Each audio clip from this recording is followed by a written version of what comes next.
Welcome to the Boy From Yesterday podcast. Before we begin with Chapter 31 today, I just want to give a reminder to please leave a rating and a comment if you can, if you're getting the podcast on iTunes or any other podcast source that you use, because we appreciate hearing from you.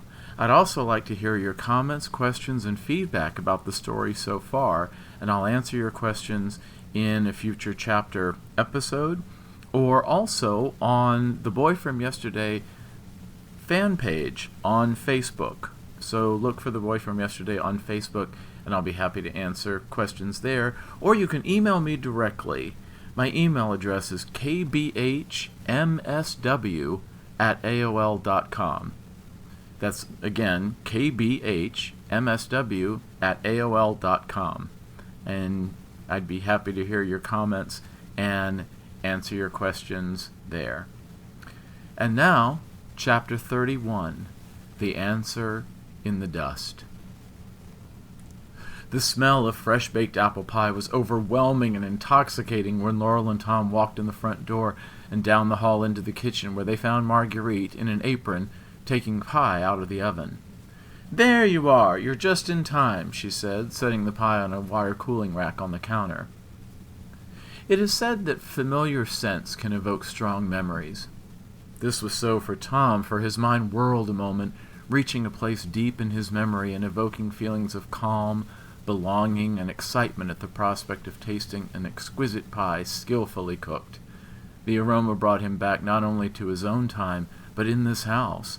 And not only that, but also to a time even before he left, when his mother was still alive and made pies with a similar wonderful fragrance. The powerful scent nearly knocked him over from emotion, and he had to choke back tears and remember where he was, when he was, and who he was with. Laurel, too, breathed a sigh of relief from the scent and the memories it brought back. Marguerite had been making her wonderful pies in that kitchen since Laurel was a little girl and came to visit her grandmother with her young parents, and the scent brought back memories of her mother cooking in that kitchen as well. Both Tom and Laurel were momentarily lost in memories in different ways when they looked at each other with a look of joyful agreement that anything else could wait for right now. The only thing that matters in this moment is having some warm pie, and they smiled. Marguerite had no idea of the thoughts that were flooding their minds. "I've been baking and going through some old photos I want to put in an album. I'm thinking of maybe doing some scrapbooking. I hear that's a thing now. I took a course a while back at Chesterfield U Extension on it, and it was fun. How was your errand? Did you go to Rocket? Because I was going to make chicken salad sandwiches for lunch. Clark is on his way. He's doing some of that cleanup to make the new room at the store. Did you find what you were looking for?" Marguerite said as she was cleaning up the baking supplies and started getting things out of the refrigerator for lunch.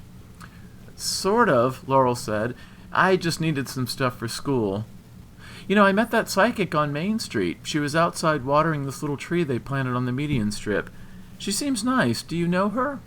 "Oh, her. I don't, but I think her sister comes in the laundromat. I think they both live above her little store. I've never been in there, but I heard a couple people around town say that she is uncanny. I never put much stock in all that mumbo-jumbo stuff about past lives and being the Queen of Sheba in a former life and all that, but I've heard people swear by her. Maybe I'll go for a reading. She can tell me if Clark and I are going to win the lotto." "I thought all of them were fakes," Tom said. "I thought so too, Tom, until I heard what people said in the laundromat one time. Although if she were really real, I doubt she would have a shop in Chesterfield. I don't think a world-class psychic would live in Chesterfield, do you? She'd be in Times Square or something. Chesterfield wouldn't have anything that exciting. Can't you just see it? I can't imagine anything out of the ordinary happening here, of all places." Marguerite laughed and shrugged. "Why do you think I bake?" Tom and Laurel shared yet another moment of silent communion, and a smile crossed both of their faces. They share something the whole rest of the world couldn't understand, even their friends. They could look at each other and know the full story, without ever saying a word. It wasn't long before lunch was ready, and Clark came in, wiping his hands and cleaning up at the kitchen sink. "I tell you, that store gets bigger the more I try to clean it up.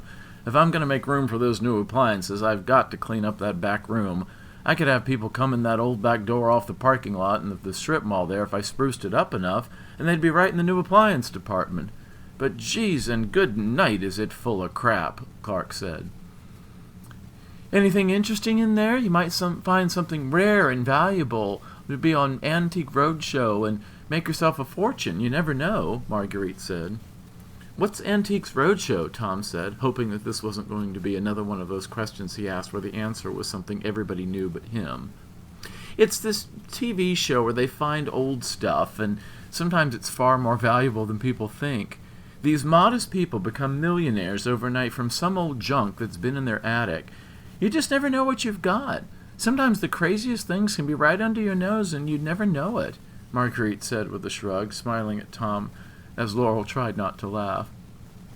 I doubt there's anything among all that junk that would make us millionaires overnight. I doubt you could sell any of it even on eBay, Clark said. Tom was about to ask what's eBay when Laurel sat up just enough to catch his eye and shake her head slightly in a silent signal not to. Too many people knew what eBay was, and 2 questions about modern culture in a row might make Clark and Marguerite wonder why he was asking so many questions about common things. All that's in there is a bunch of old boxes and crates, some of it left over from when I got it, or the guy before him, for all I know. I've seen Christmas decorations and some folding tables I lend out for the Pumpkin Festival each year, some old shelving, and a lot of old books that have been in there since God knows when, all of it in the back, all in the dark, just gathering dust. That word struck a chord with Tom and Laurel at the exact moment they both heard it, for they both sat up and looked at each other, but didn't say anything. Tom didn't miss the chance. "Oh, is that so, Mr. Angus?" he said excitedly. "I sure do like old books of all kinds." "Well then, son, you're perfectly willing to take 'em. Take any of 'em you can carry, for all I care, if you can find something you like," Clark said. "That would be great, thank you," Laurel said. "Anything to help out?" She smiled at Tom, both now excited to see what looking around the store's dust might bring. After lunch and a walk together back to the store for Laurel, Tom, and Clark, there were several hours of cleaning and moving things. Tom kept looking around, trying to get his bearings and get oriented to how the space that once held his and Uncle Nate's general store had changed over the years. The lighting was certainly different, with the big fluorescent panels above, and there wasn't much that was still recognizable. All the display tables, counters, boxes, and windows were different. Even the front door and the floor were different. The only thing that made Tom feel at home were carved wood and plaster designs on the ceiling panels, which, while painted over many times, still held the same shapes. The front of the store was all modern equipment, as he expected, but the back room was a little more familiar. That had not received all the remodeling over the years that the storefront had.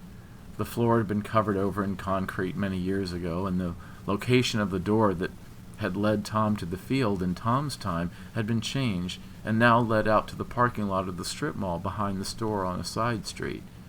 Tom looked outside the doorway and saw the asphalt and cars where the field had been, and wondered whatever happened to the tree he was under when he came to this time. Clark gave orders about moving certain crates and boxes out to the alley and into the dumpsters for the trash pickup, and not much was left except the shelving in the back corners. True to Clark's word, behind where some old crates had been, some left over from when it was a feed store sometime after the general store, there were several bookcases that looked like they could have been original, but one that was clearly newer and made of some kind of painted steel. The books on the shelves were sometimes stored too deep in no particular order, or even upside down and facing backwards. It was difficult to see the titles, but Laurel looked through each shelf as Tom helped wipe off the dust with a chamois cloth. Both of them coughed occasionally, and Laurel wondered what she was breathing and all that.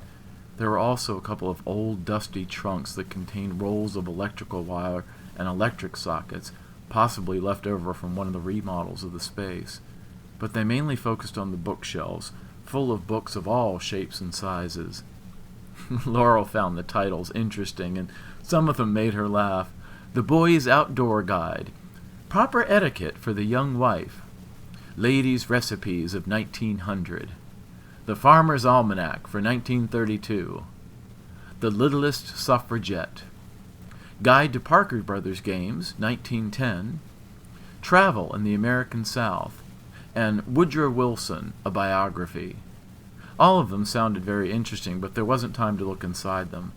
A series of boring titles lined the back row of books until Laurel came to the end to see a small book with a black leather binding in the corner.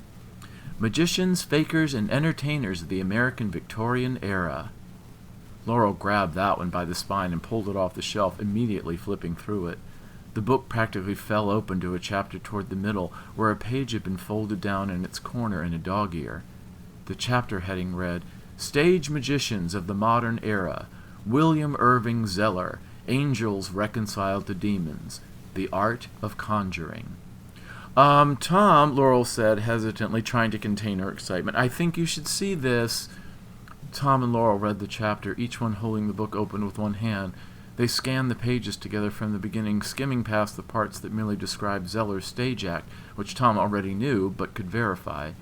It gave some of the secrets to the tricks, which Tom thought were interesting, such as how Zeller made it appear that he had sawed a lady in half, but both of them were eager to find anything useful to them.